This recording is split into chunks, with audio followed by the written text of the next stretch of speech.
আমার নবী দুইটা কবরের পাশে দিয়ে যাচ্ছে। আমার নবী বলছে, ও সাহাবীরা, তোমরা কি জানো দুই কবরে কি হচ্ছে? সাহাবীরা বলে, আল্লাহ তার রাসূল ভালো জানে। আমার নবী বললেন, এই দুইটা কবরে আযাব দেওয়া হচ্ছে। একটা কবরে আযাব দেওয়া হচ্ছে, তার কোয়ালিটি ছিল খালি চুগলখুরি করতো। আরেক কোয়ালিটির মানুষ, তার কাজ হলো কি, পেশাব পায়খানা করলে গরু ছাগল যেমনি পানি লয় না, হ্যাঁ সহজে রিলাকুলো পানি লওয়ার ইস্তেঞ্জা করতে গেলে পানি নেওয়ার চিন্তা ভাবনা করতো না। পবিত্রতার ব্যাপারে তার ছিল গাফুলতি। এই দুইজনকে দুই কারণে আযাব দেওয়া হচ্ছে।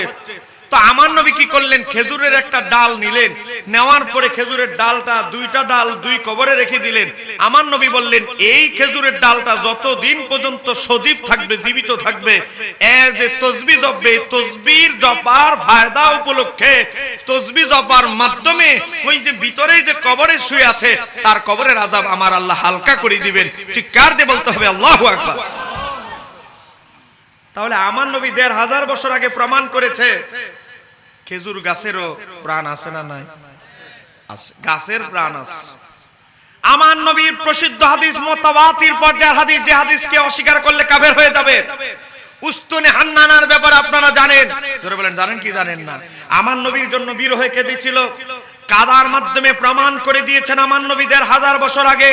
আমার নবী প্রমাণ করে দিয়েছেন, আমার নবী প্রমাণ করে দিয়েছেন যে কি প্রমাণ করেছেন?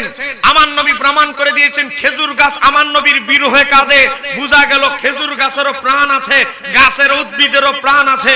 চিৎকার দিয়ে বলতে হবে আল্লাহু আকবার। এটা আমার নবী ১৫০০ বছর আগে প্রমাণ করে দিয়েছে। আরে বাবা, বিজ্ঞান যেই জায়গায় ফেল, আমার নবীর মুজিজা ক্ষমতা সেই জায়গা থেকে শুরু। একটু জোরে কোন আল্লাহু আকবার। বিজ্ঞান কি বলে? বিজ্ঞানের ভাষা হচ্ছে, একটা ছাগল দুম্বা যদি জবে করা হয়, তাহলে এটা আর কথা কিনার কোনো ক্ষমতা নাই, লাড়াচাড়া করার ক্ষমতা নাই, কিছু করার ক্ষমতা নাই।